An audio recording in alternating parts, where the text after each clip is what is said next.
آلاء ربكما تكذبان۔ ہمارے ایک دوست تھے، ان کی بیٹی کی شادی تھی، تو میں کبھی نہیں جاتا ایسے موقعوں پر اس قسم کی جگہ پر، لیکن اس نے میری اتنی منت کی کہ میں شرمندہ ہی ہو گیا۔ میں نے کہا اچھا بھائی میں آ جاؤں گا، اور پھر اس نے مجھے تسلی دلائی کہ وہاں سارا الگ الگ ہے، عورتوں کا انتظام الگ ہے، مردوں کا الگ ہے، پی سی لاہور میں۔ تو میں کوئی 30-32 برس کے بعد اس ہوٹل میں قدم رکھا، ماضی کے دھندلکوں میں جھانکتے جھانکتے کتنی صبحیں کتنی شامیں وہاں گزری ہوئی تھیں غفلت کی۔ تو میں جب وہاں سے نکلنے لگا کھانے کے بعد، تو عورتیں نکل رہی تھیں، اکثر بے پرد تھیں، تو وہاں گیلری میں مجھے کسی نے روک لیا، مجھ سے بات کرنے لگ گیا، میں کھڑا ہو گیا، دائیں بائیں کچھ اور عورتیں کھڑی تھیں، اتنے میں سب کی نظر پیچھے لگی، عورتوں کے بھی مردوں کی بھی۔ تو مجھے سمجھ میں نہیں آیا کہ یہ نظریں پیچھے کیوں اٹھ رہی۔ کیا دیکھا، میرے قریب سے ایک خاتون گزری جو سر سے لے کر پاؤں تک مکمل برقعے میں، ہاتھوں پہ بھی دستانے تھے اور پاؤں میں جرابیں تھیں، اور ایک بالکل سادہ سا برقع انہوں نے پہنا ہوا تھا۔ جب وہ گزری ہے تو ایک دم سناٹا چھا گیا، سارے عورتوں پر بھی سارے مردوں پر بھی۔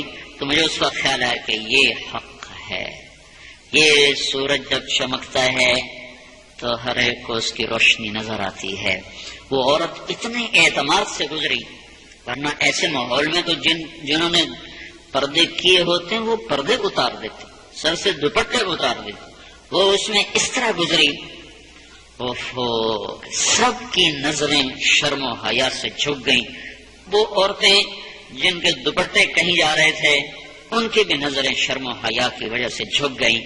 یہ مسلمان عورت کی پہچان ہے، یہ فاطمہ کی بیٹی ہے، یہ خدیجہ کی بیٹی ہے، یہ مغرب کی ننگی بیٹی نہیں ہے کہ جہاں ماں بیٹی کا تصور ختم کر دیا گیا ہے۔ اب وہ گندگی ہماری طرف پھینکنا چاہتے ہیں، وہ ہمیں یہ گند چاٹنے پر لگانا چاہتے ہیں، اور ہم اللہ کی محنت کر رہے ہیں، یا اللہ تو اس نظام کو توڑ دے۔ ہماری تو بے بسی ہے، ہماری بیٹیوں کے سر سے دوپٹے اتر گئے، کپڑے مختصر ہو گئے، عجب حال ہے۔ حیا پتہ نہیں کہاں ہی روٹ کے چلا گیا، نظر ہی نہیں آتا۔ پہاڑوں میں جا کے بھی ڈھونڈا، وہاں بھی نہیں ملا، صحراؤں میں گئے، دریاؤں میں گئے، کہیں نہیں ملا۔ کبھی ایک صفت ہوا کرتی تھی، آج پتہ نہیں کہاں سے ملے گی، کس بازار سے ملے گی، وہ منڈیاں ہی بند ہو گئیں۔ جس قوم کی بچیاں ناچ گانے کو اپنا شعار اور شوق بنا لیں، ان کی نسل سے اب خالد بن ولید نہیں پیدا ہو سکتے، ناچنے والے ہی پیدا ہوں گے۔ محمد بن قاسم نہیں پیدا ہو سکتے، طارق بن زیاد نہیں پیدا ہو سکتے۔ سے دوپٹے اتار دی، وہ اس میں اس طرح گزری، سب کی نظریں شرم و حیا سے جھک گئیں۔ وہ عورتیں جن کے دوپٹے کہیں جا رہے تھے ان کی بھی نظریں شرم و حیا کی وجہ سے جھک گئیں۔ یہ مسلمان عورت کی پہچان ہے، یہ فاطمہ کی بیٹی ہے، یہ خدیجہ کی بیٹی ہے، یہ مغرب کی ننگی بیٹی نہیں ہے کہ جہاں ماں بیٹی کا تصور ختم کر دیا گیا ہے۔ اب وہ گندگی ہماری طرف پھینکنا چاہتے ہیں، وہ ہمیں یہ گند چاٹنے پر لگانا چاہتے ہیں، اور ہم اللہ کی محنت کر رہے ہیں، یا اللہ تو اس نظام کو توڑ دے۔ ہماری تو بے بسی ہے، ہماری بیٹیوں کے سر سے دوپٹے اتر گئے، کپڑے مختصر ہو گئے، عجب حال ہے۔ حیا پتہ نہیں کہاں ہی روٹ کے چلا گیا، نظر ہی نہیں آتا۔ پہاڑوں میں جا کے بھی ڈھونڈا، وہاں بھی نہیں ملا، صحراؤں میں گئے، دریاؤں میں گئے، کہیں نہیں ملا۔ کبھی ایک صفت ہوا کرتی تھی، آج پتہ نہیں کہاں سے ملے گی، کس بازار سے ملے گی، وہ منڈیاں ہی بند ہو گئیں۔ جس قوم کی بچیاں ناچ گانے کو اپنا شعار اور شوق بنا لیں، ان کی نسل سے اب خالد بن ولید نہیں پیدا ہو سکتے، ناچنے والے ہی پیدا ہوں گے۔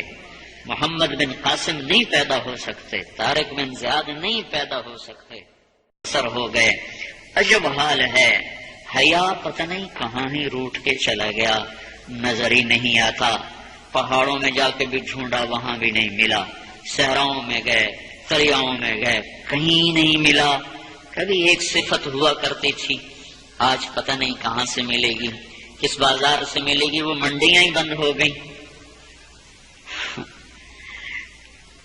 جس قوم کی بچیاں ناچ گانے کو اپنا شعار اور شوق بنا لیں، ان کی نسل سے اب خالد بن ولید نہیں پیدا ہو سکتے، ناچنے والے ہی پیدا ہوں گے۔ محمد بن قاسم نہیں پیدا ہو سکتے، طارق بن زیاد نہیں پیدا ہو سکتے، ہو گئی۔ جس قوم کی بچیاں ناچ گانے کو اپنا شعار اور شوق بنا لیں، ان کی نسل سے اب خالد بن ولید نہیں پیدا ہو سکتے، ناچنے والے ہی پیدا ہوں گے۔ محمد بن قاسم نہیں پیدا ہو سکتے، طارق بن زیاد نہیں پیدا ہو سکتے، ولید نہیں پیدا ہو سکتے، ناچنے والے ہی پیدا ہوں گے۔ محمد بن قاسم نہیں پیدا۔ آلاء ربكما تكذبان